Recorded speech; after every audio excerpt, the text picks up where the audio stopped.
Pues seguimos con la serie ¿Cómo funciona la iglesia? Puede ser un tema algo, para muchos, un tema, la pregunta es ¿cómo funciona la iglesia? Como buscando algo meramente eh, físico, ¿no? Algo meramente, como explicar cómo funciona un motor de un carro, cómo funciona un aire acondicionado, cómo funciona X cosas, X aparatos, ¿no? Entonces, sin embargo, vamos a ver lo que hemos estado escudriñando ahora en la parte que nos ocupó la semana antepasada, hace algunos domingos que me permití ya compartirles la primera parte de cómo funciona la iglesia, donde decíamos que en esa parte todos al estar en Cristo debemos buscar tener un sentido de pertenencia, el lugar al cual primeramente al recibir como hijo, como a Jesucristo, tenemos ese privilegio de ser hijo de Dios. Como tal, nos da un nuevo sentido de pertenencia tanto a la familia espiritual, la cual decíamos que es la Iglesia Universal de Cristo, a la cual somos injertados por fe, pero a la vez también como el sentido de pertenencia que somos una iglesia local. Entonces tú eres parte de Oasis de Gracia porque Cristo te rescató y aquí estás con nosotros como tal. Entonces buscando tu propósito por el cual Dios te ha rescatado, y como vamos a seguir escudriñando en estas próximas predicaciones que vamos a estar compartiendo. Pero hoy quiero compartirles la parte esa, la de los propósitos de la iglesia. Pensaba extenderme un poquito más sobre otro tema también junto con pero creo que vale la pena escudriñarlo aparte. Entonces, ahora me voy a enfocar únicamente en esa parte del propósito de la iglesia. ¿Para qué existe la iglesia?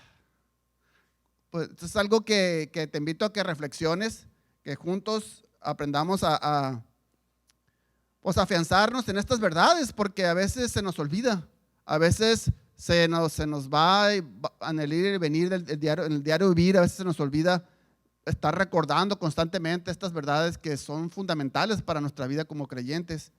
Entonces, en esta ocasión, la vez pasada comentábamos que cómo la misma palabra nos enseña a que por medio de metáforas, cómo es que tú y yo podemos buscar afianzar esa verdad del sentido de pertenencia. Y decíamos en esa ocasión que el Señor, por medio de los apóstoles, en este caso por medio de Pablo, también nos daba una metáfora muy clara en cuanto a que somos como un cuerpo donde hay manos, hay pies, y que todos somos importantes, y que yo no le puedo decir a la mano, no te necesito. O sea, si soy el pie no le puedo decir la mano, o si soy el ojo no le puedo decir al oído, no te necesito, porque todos nos necesitamos. Entonces todos tenemos una parte valiosa en este cuerpo que somos ahora.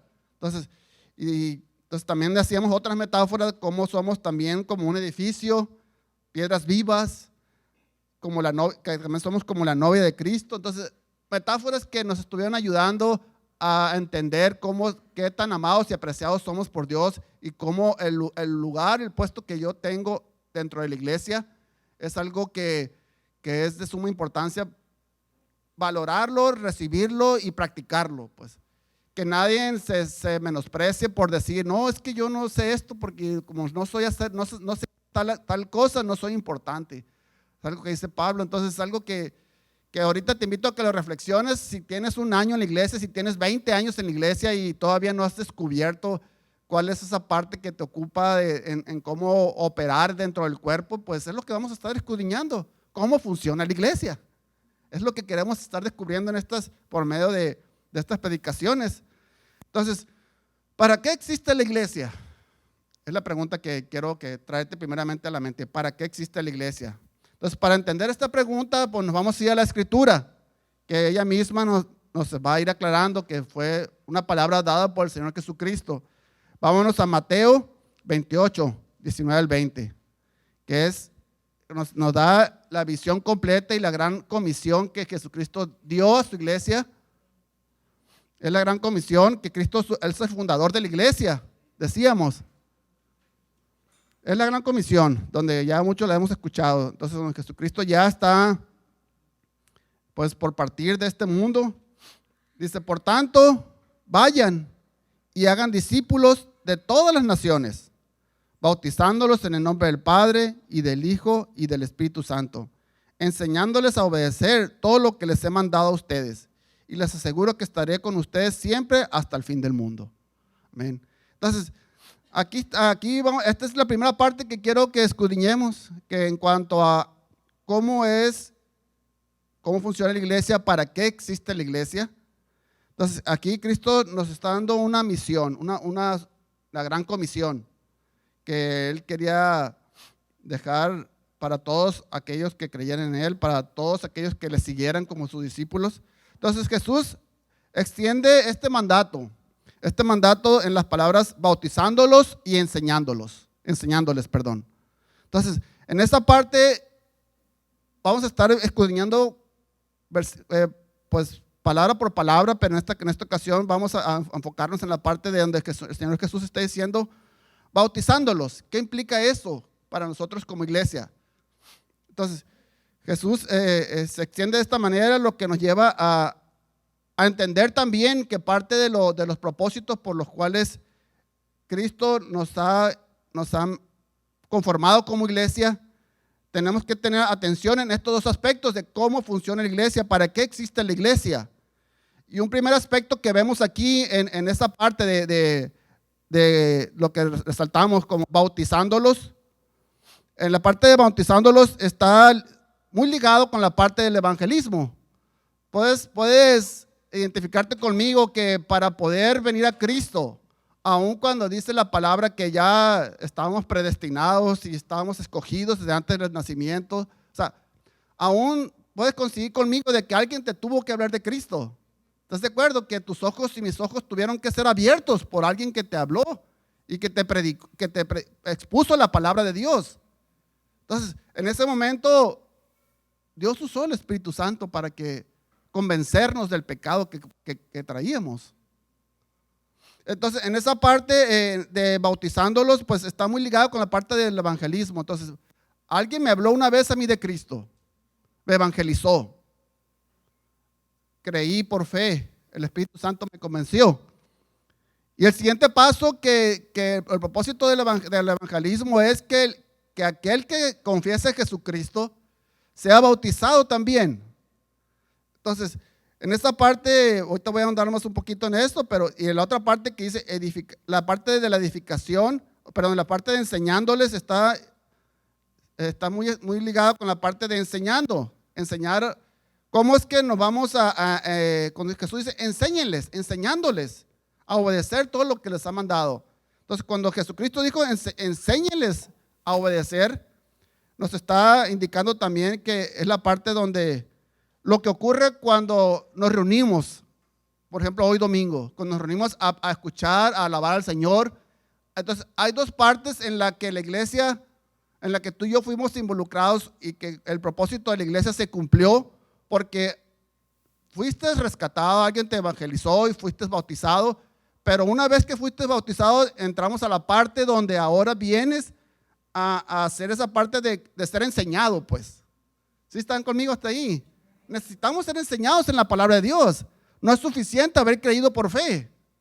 Te puedes quedar ahí, creíste, sí creí, pero esa fe tiene que seguirse educando, pues tenemos que seguir enseñándonos en la palabra de Dios. Por eso Jesucristo dijo, bautizándolos y enseñándoles, porque es la parte en la que nos ocupa. Entonces, si tú ya recibiste a Cristo, y es la parte que a mí me cuestionaba un poquito en la parte de ¿qué pasa cuando alguien recibe a Cristo? ¿Qué es lo que hacemos? Bienvenido, nos alegramos con él y decimos, te invito a la iglesia, te invito a un grupo, oikos, te invito a una célula, porque es la parte que nos ocupa ya como parte del cuerpo, empezar a jalar a esas personas, a esos hermanos, nuevos hermanos, a ser parte y sentirse parte de lo que es la iglesia, porque de otra manera se quedaría meramente en algo emocional tal vez, o simplemente en algo que ocurrió, y si no damos seguimiento a eso, entonces va a ser algo que posiblemente el creyente vaya a confundirse, y hay que ser también nosotros, porque el enemigo anda como león rugiente, buscando a quien devorar, y si ese creyente no lo encaminamos a las cosas de Dios, no le ponemos una armadura lo suficientemente fuerte para resistir todos esos dardos del enemigo, el enemigo lo puede tumbar. Entonces es algo que tú y yo tenemos que estar conscientes, es la parte que nos ocupa como cristianos. ¿Sabes qué? Todo lo que hacemos aquí como iglesia es para edificarnos, para bendecirnos. O sea, y me llama la atención y lo voy a decir así porque simplemente desde niños, como ahorita para el campamento de verano, o sea, es algo que nosotros nos ocupa como padres, como líderes, estar fomentando eso, porque es algo que sabemos que va a dar, aparte que los niños se van a divertir, van a aprender verdades en su mente, que les van a permitir ir creciendo en el conocimiento de Jesús y poder hacer frente a todas aquellas cosas que les va a preparar la vida, que les tiene ya preparadas, o que van a llegar a esos días malos, pues. Entonces es la parte que nos ocupa cuando nos reunimos, es la parte que nos toca de edificarnos, pues. Entonces, voy a estar así tocando estos dos aspectos, ¿no? Para que juntos vayamos descubriendo esta parte. Entonces, de estos dos propósitos podemos ver que la iglesia existe en el mundo para evangelizar. La iglesia existe en el mundo para evangelizar. Tú eres parte de la iglesia, existes con ese propósito. Y con relación a la comunidad de los santos, que somos tú y yo, cuando se reúne, existe para edificarse. ¿Se dan cuenta? En el mundo estamos para reflejar a Cristo. Pero aquí en la iglesia reunida, en los grupos oicos, estás para edificarse el uno al otro. Amarse, orar por los otros. ¿Cómo estás? ¿Cómo te ha ido con aquel problema que tenía tu hijo, tu abuela, tu mamá, tu papá? O sea, porque nos ocupa pues esa parte personal y espiritual por la cual, como dijo Pablo, si un miembro sufre, el otro también va a sufrir. Porque ya no somos extraños entre nosotros, estamos unidos por medio de Cristo. Entonces, de tal manera que es la parte que vemos que opera la iglesia. Entonces, al evangelizar la iglesia promueve el crecimiento numérico. O sea, vamos al mundo a anunciar de Cristo. ¿Para qué? Para que la gente venga a la iglesia, venga a conocer de Dios, venga a conocer de Cristo. Entonces, todos somos obreros del Señor, somos siervos, que vamos a hablar más también en la siguiente predicación más sobre eso. Entonces, es la parte donde estamos en el mundo predicando, enseñando, evangelizando para traer gente a Cristo.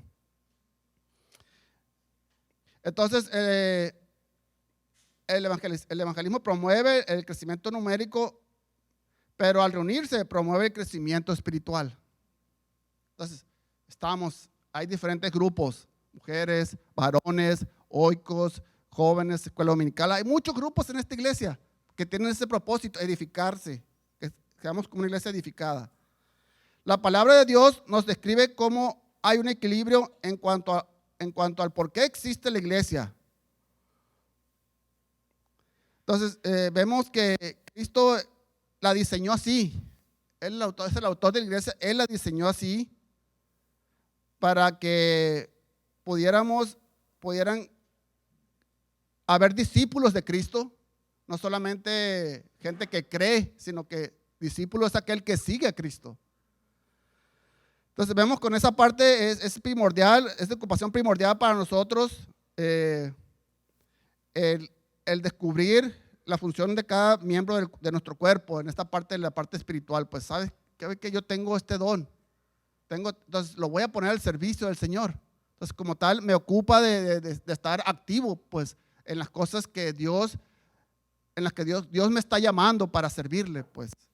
Entonces voy a seguir ahondando más un poquito en esto. ¿Cuándo evangeliza la iglesia al mundo? Siempre. Cada vez que los miembros salen de la iglesia, entran a sus mundos personales, en sus familias, en sus trabajos, con sus vecinos, allá. Entonces, de tal manera que mayormente la iglesia está evangelizando fuera. Aquí se puede decir que los que vienen, pues sí seguimos evangelizando de alguna manera, pero el principal evangelismo se da afuera, con los vecinos. Entonces, ¿cómo lo hacen? Yo espero porque a mí me ha pasado que dices, es que yo no soy evangelista, yo soy predicador, pero todos somos evangelistas de alguna manera. Entonces todos tenemos el llamado de hablar de las buenas nuevas de Dios, de lo que Dios está haciendo.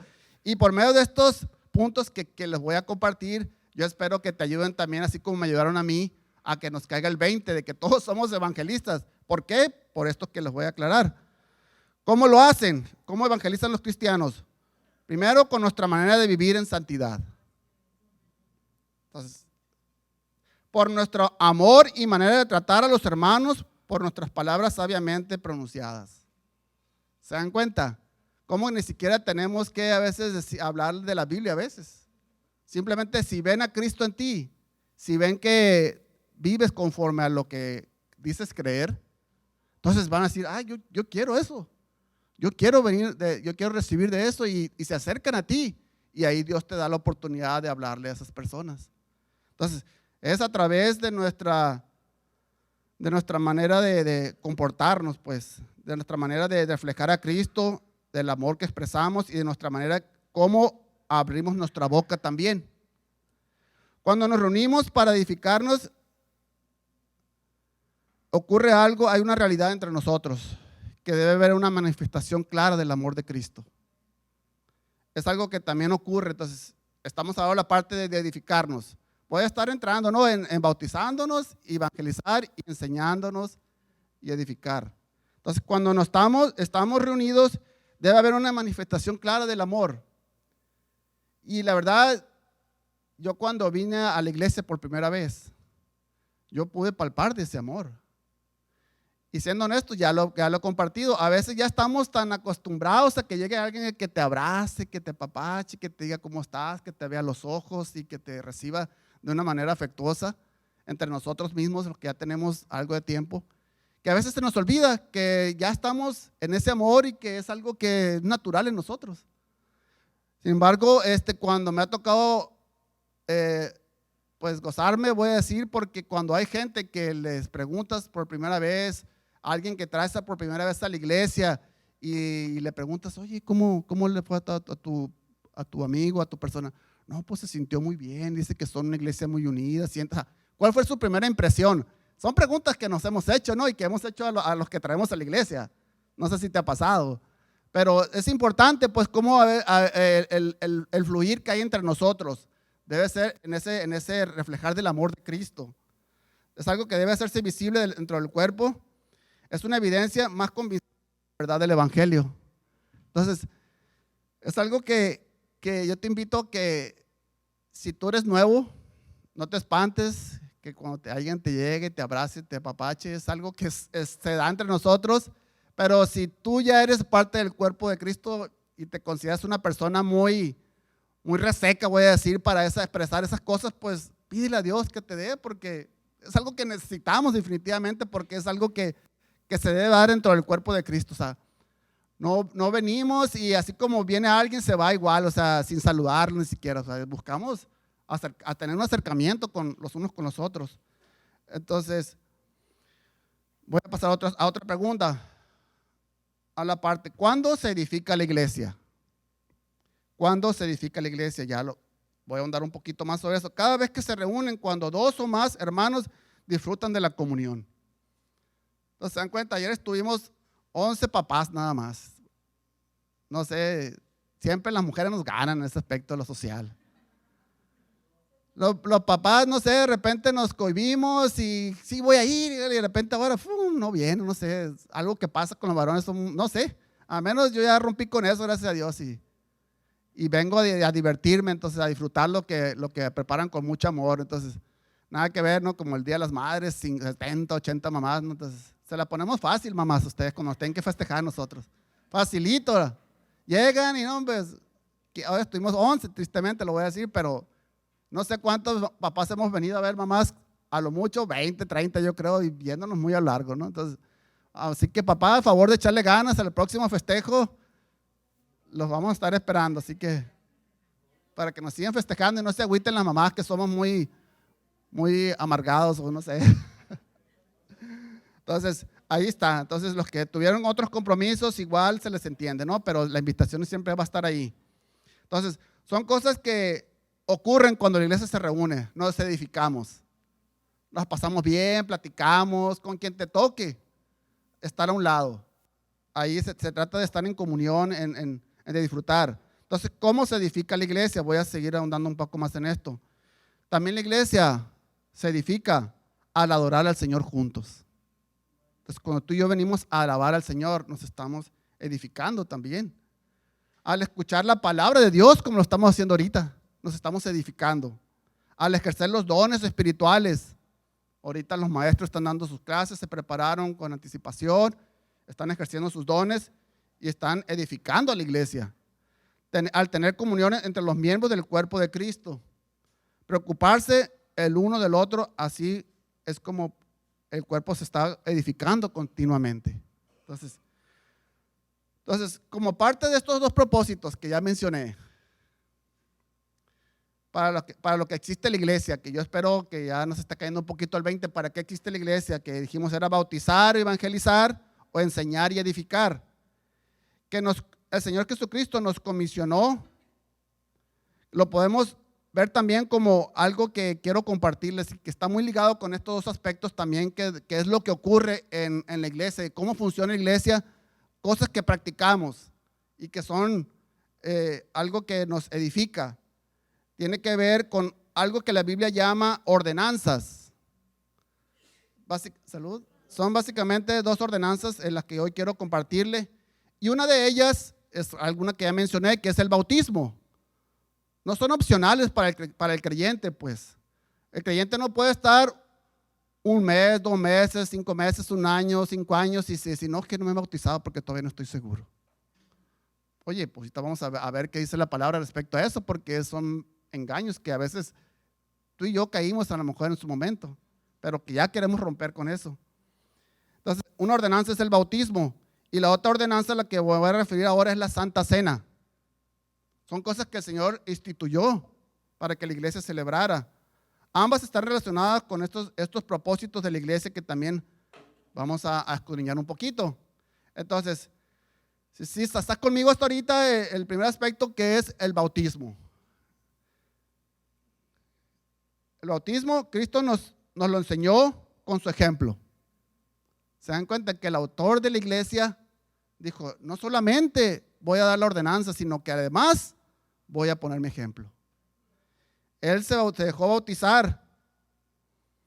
Con su ejemplo nos mostró, en esta ocasión recordamos en los pasajes en los evangelios cuando Juan el Bautista se acercó al Señor Jesucristo, a Juan el Bautista mientras estaba en el río, lo que dice ahí los pasajes, y recordamos lo que ocurrió en este momento, como Juan le dijo que él no era digno de bautizar a Jesús.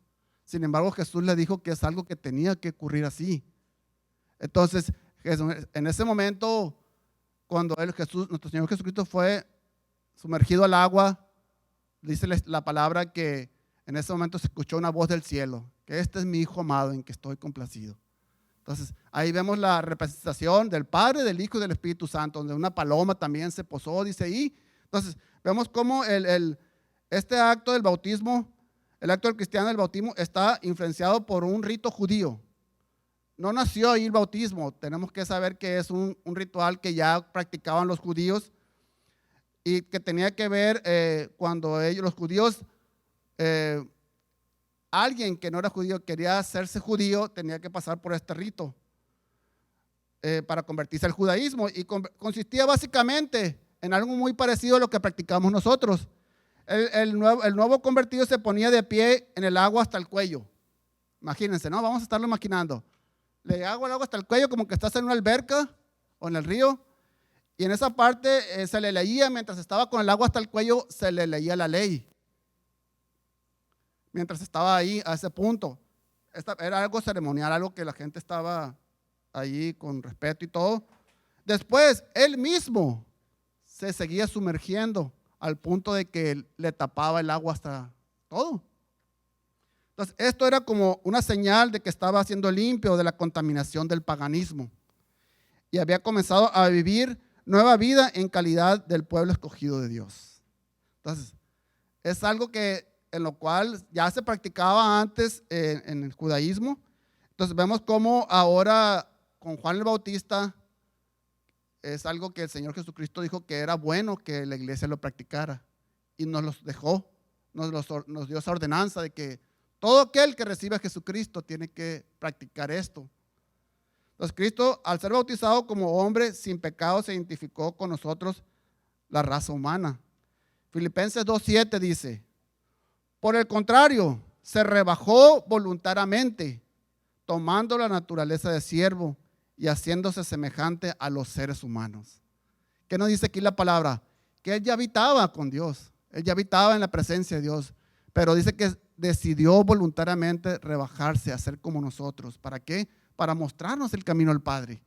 Porque no había otra manera, la ley era buena, pero no pudo cumplir el propósito de llevarnos a Dios, porque por la condición pecaminosa de nosotros. Sin embargo, Dios en su infinita misericordia tuvo que dar a su Hijo para que esto pudiera llegar a ocurrir, de llegar a obtener el perdón de nuestros pecados. Entonces, Él vino a ser bautizado para cumplir toda la justicia. Cristo fue ungido por el Espíritu Santo. En ese momento que lo que ocurrió en el bautismo le marcó el comienzo de su ministerio. Su unción inició el cumplimiento de toda la profecía del Antiguo Testamento en cuanto al ministerio que como el Mesías. Entonces, es así como vemos que inició el bautismo. Como Jesús dijo, yo me bautizo para que la iglesia también se bautice, para que todo aquel que en él cree también se bautice. Entonces, lo comento así porque quiero ayudar a los nuevos creyentes, a los que no sean bautizados, a que no posterguen más su bautizo. Porque como vamos a ver ahorita aquí, o sea, si ya diste el primer paso, que es confesar a Jesucristo como tu Señor y Salvador, pues como dijo el eunuco, ¿qué me impide ser bautizado? Entonces ya no hay nada que nos impida, porque lo más importante ya lo hicimos, que fue dar el paso de fe. Entonces, ¿por qué el creyente recién convertido debe bautizarse? Porque este tiene un significado, ya que es el signo externo de un cambio interior. ¿Se dan cuenta? Nos permite identificarnos como parte y miembros del cuerpo de Cristo. El descenso al agua del convertido representa la muerte de Cristo. Alguien que está muriendo. Dicha inmersión simboliza la confirmación de la muerte. Así como Cristo murió, también morimos a nosotros mismos.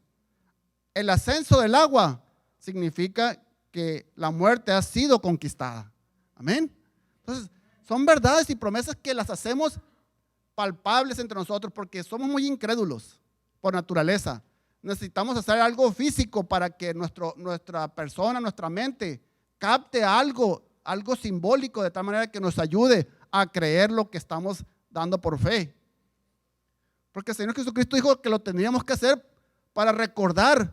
Oye, ¿cuándo te bautizaste? No, pues yo me bauticé hace 30 años, 20 años. Yo me acuerdo cuando me bauticé, me tocó irme a la playa del Maviri. Bien lo recuerdo. Recuerdo que pasaron unos hermanos, fuimos varios en caravana a la playa y dijimos, vamos a pasar. Bautizamos y pasamos una tarde ahí en la playa. No me acuerdo cuántos fueron los bautizados, pero yo me acuerdo cuando pasé, sí me acuerdo que pues la playa estaba no muy honda en esta parte acá del Maviri. O sea, todo lo tengo clarito. ¿Por qué? Porque el Señor quiere que lo recordemos como algo que nos estaba marcando nuestra vida espiritual, nuestro identificarnos con Cristo. Entonces yo creo que así tú también debes recordar. Si lo tienes con fecha y lugar y hora, excelente, felicidades por ti. Hay quienes simplemente nomás recordamos y ya.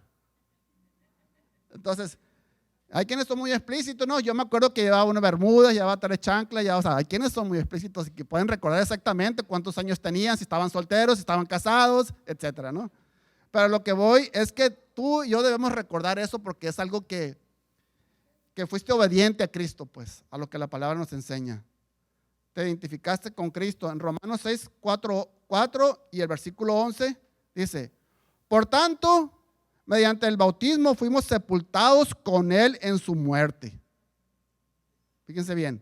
De modo que así como Cristo resucitó por el glorioso poder del Padre, también nosotros andemos en vida nueva. Esa es una promesa, hermanos. Es una promesa que así como Cristo murió, tú y yo nos bautizamos y nos identificamos con la muerte de Cristo. No nos dejaron en el agua más de 5 minutos, nos sacaron inmediatamente. Eso habla que también, así como Cristo venció la muerte, tú y yo también, por Cristo, porque Cristo lo hizo, también nosotros nos identificamos con su resurrección a una vida nueva. Y el versículo 11 dice, de la misma manera también ustedes considérense muertos al pecado, pero vivos para Dios en Cristo Jesús. Entonces, muertos al pecado. No vamos a pecar bajo conciencia, ni con ventaja, ni porque es algo que tengo que hacer porque los demás lo hacen. El cristiano rechaza el pecado porque sabemos que Dios no le agrada. Entonces, ¿de qué manera debemos ser bautizados? Es algo que también quiero que nos ayude bien la palabra ahorita. Esta fórmula que Cristo nos dio tiene una parte que le llaman trinitaria. Es decir, que nos bautizamos en el nombre del Padre y del Hijo y del Espíritu Santo. Como Cristo nos enseñó, lo que acabamos de leer en la Gran Comisión. ¿Por qué los comento así? Porque hay otras, pues creencias, doctrinas o sectas que lo promueven de una manera diferente. Pero tú y yo tenemos que entender lo que es la manera que Cristo nos enseñó. Entonces, en esta parte, de la parte trinitaria, el creyente es introducido al agua, se ora de esta manera, iniciando así su camino a ser discípulo de Cristo. Cuando vamos al río, que vamos al agua que está algo helada todavía en la primavera, estamos ahí, los dos personas que estamos ahí un poco temblando ahí, y viene la otra persona que recién se mete, bienvenida al agua fría le decimos. Entonces, ellos sí se sumergen totalmente, ¿no? Entonces, en esa parte, no hacemos otra cosa los que estamos ahí más que te bautizo en el nombre del Padre, del Hijo y del Espíritu Santo y vámonos. Ya, es todo. No hay otra cosa porque Cristo no dijo otra cosa, dijo simplemente hagan esto. Sencillito nos las puso, ¿no? No dijo ni traigan algo complejo, o sea, sencillito nos los enseñó Cristo. Entonces es algo que practicamos así, entonces, en obediencia, una manera natural y ya. En ese momento marca la vida de la persona, eso sí, como lo dije ahorita. Entonces, ahora sí voy a esta parte. ¿Quiénes son candidatos al bautismo? Todos los que sinceramente se arrepientan de sus pecados y ponen su fe en el Señor Jesús. Entonces, si ya hiciste el primer paso de confesar a Jesucristo, eres un candidato al bautismo. No lo retrases, bautízate inmediatamente. Entonces, en esta parte, en resumen, el bautismo simboliza limpieza, aunque no nos limpia de pecado, pues solo Cristo lo hace. Pero sí testifica el hecho de que la sangre de Cristo nos limpia de todo pecado. El que se bautiza está diciendo al mundo que Cristo es el Señor y que es limpio del pecado por haber confesado a Cristo como su Señor y Salvador. ¿Por qué te bautizas? Por esto, porque creo que la sangre de Cristo me limpia de todo pecado y esa es una manifestación de algo que yo siento internamente que declaré para que todos vean que verdaderamente me he arrepentido de mis pecados. Y eso es como una señal, algo simbólico. O sea, todos debemos poder explicar por qué bautizarte, por qué diste ese paso de fe. ¿Sí? ¿Está claro? Muy bien, gracias. Sí, entonces por último, el bautismo, también en esta parte, el bautismo trae libertad. Nos libera de la esclavitud del pecado. Un hombre o una mujer muerto no pueden obedecer a su antiguo amo. Mediante este acto proclamamos el perdón del pecado como una realidad en nuestra vida. Por último, el bautismo simboliza vida nueva. Entonces, se dan cuenta que el bautismo que está en la Biblia es voluntario. Como tal, a un bebé, pues no se le puede considerar como que es bautizado bíblico porque no lo dice la Biblia así. La Biblia dice que el bautismo debe ser un paso de fe de aquel que ha confesado a Jesucristo. Pues un niño apenas es un inocente, él no sabe todavía, él es puro pues en ese sentido. Entonces de ahí que el bautismo válido es el que tú y yo hicimos cuando confesamos a Jesucristo. Ese es el que la Biblia enseña. Entonces Romanos 8:11 dice, y si el espíritu de aquel que levantó a Jesús de entre los muertos vive en ustedes, el mismo que levantó a Cristo de entre los muertos también dará vida a sus cuerpos mortales por medio de su espíritu que vive en ustedes. Entonces, Son verdades, hermanos, que nos están ayudando a identificarnos, pues, en cuanto a esto que Cristo nos ordenó que hiciéramos. Entonces, nuestra identificación con Cristo en su muerte también significa nuestra unión con Él en su resurrección. ¿Sabes qué, Señor? Yo me bauticé creyendo de que moriste por mí y que me diste vida eterna. Como tal, eso va a ocurrir algún día. Mientras estamos aquí en este mundo, todavía no somos testigos de eso. Pero aquellos que ya, hermanos que han partido con Cristo, ya lo han dicho. En verdad, lo que creí fue verdad porque ahora están con el Señor. Amén. Entonces, es una fe y una esperanza que guardamos cada uno de nosotros. Entonces, voy a pasar a la última ordenanza, la segunda ordenanza que quiero que escudriñemos también, que es la Santa Cena. ¿Qué es eso que hacemos? ¿Para qué lo hacemos?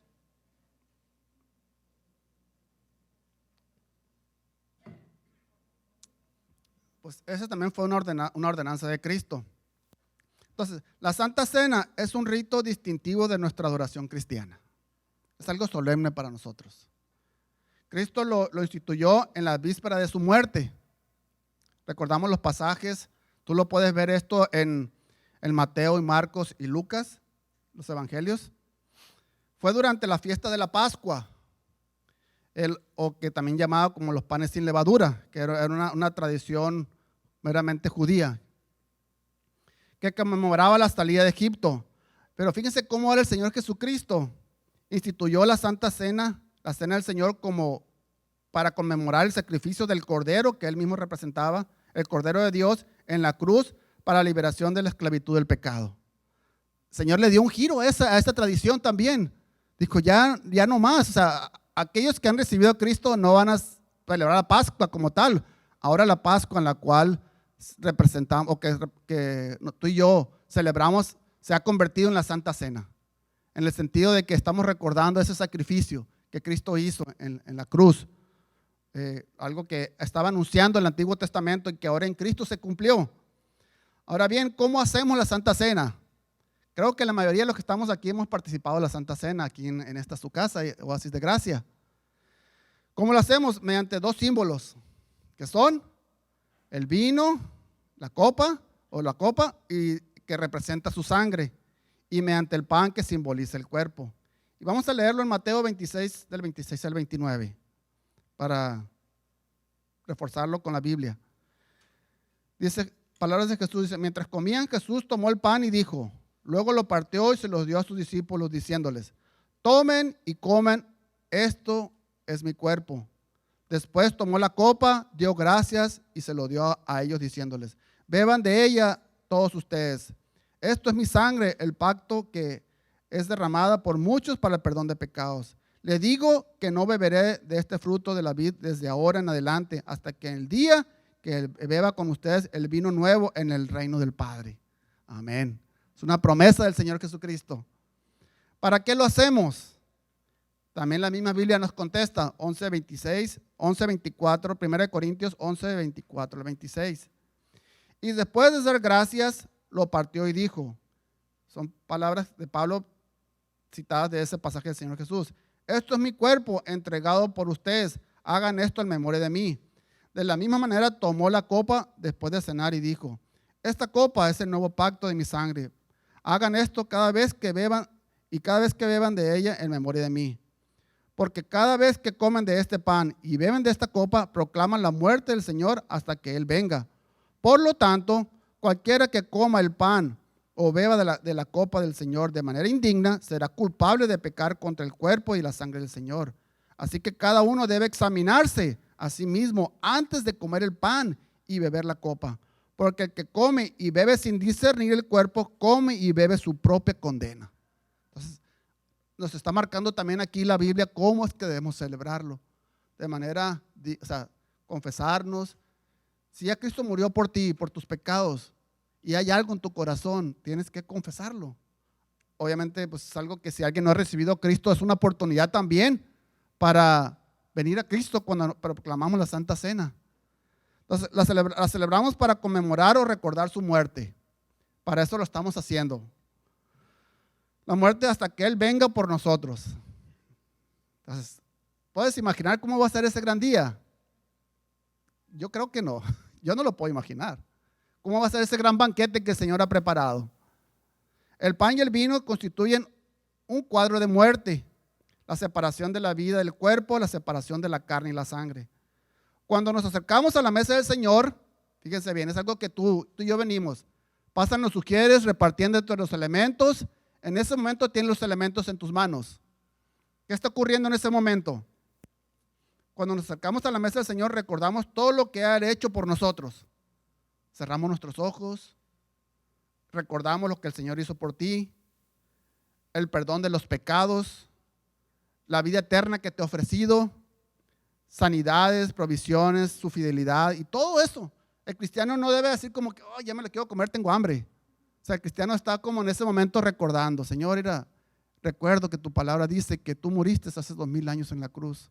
No lo entiendo, pero te lo agradezco, Padre. Gracias porque por ese sacrificio me dices entrada al Padre.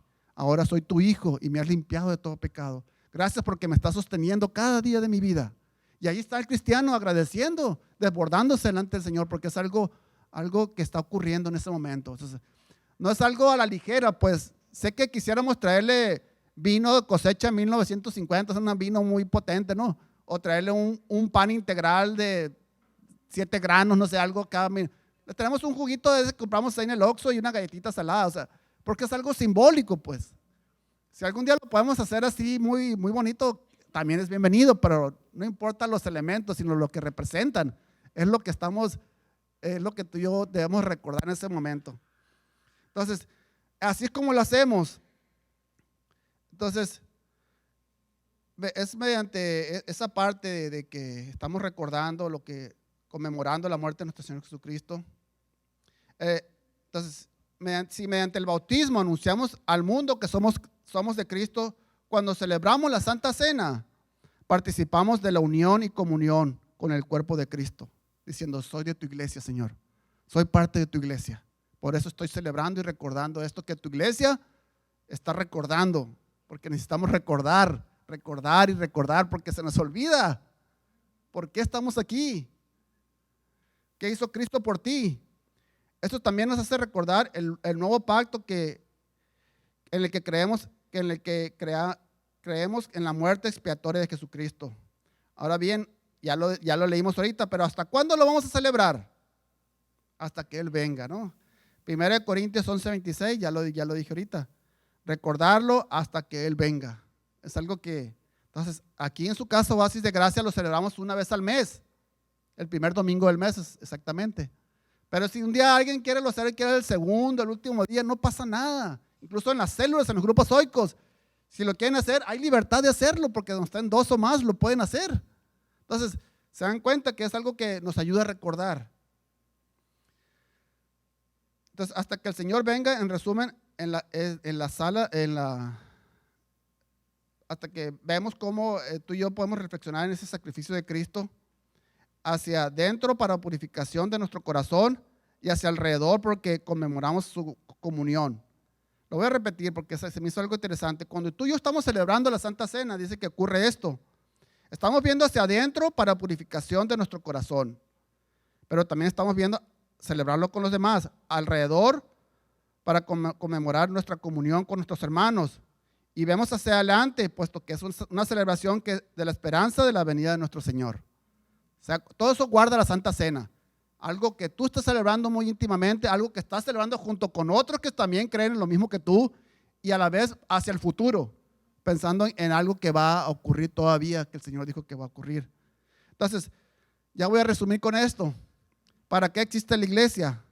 Podemos resumir que somos llamados para extender la gran comisión y ser partícipes en la manera en que impactamos al mundo mediante el evangelismo, el bautismo, y nos edificamos nosotros mediante las enseñanzas vivificadas en el amor de Dios entre nosotros como sus hijos. Amén.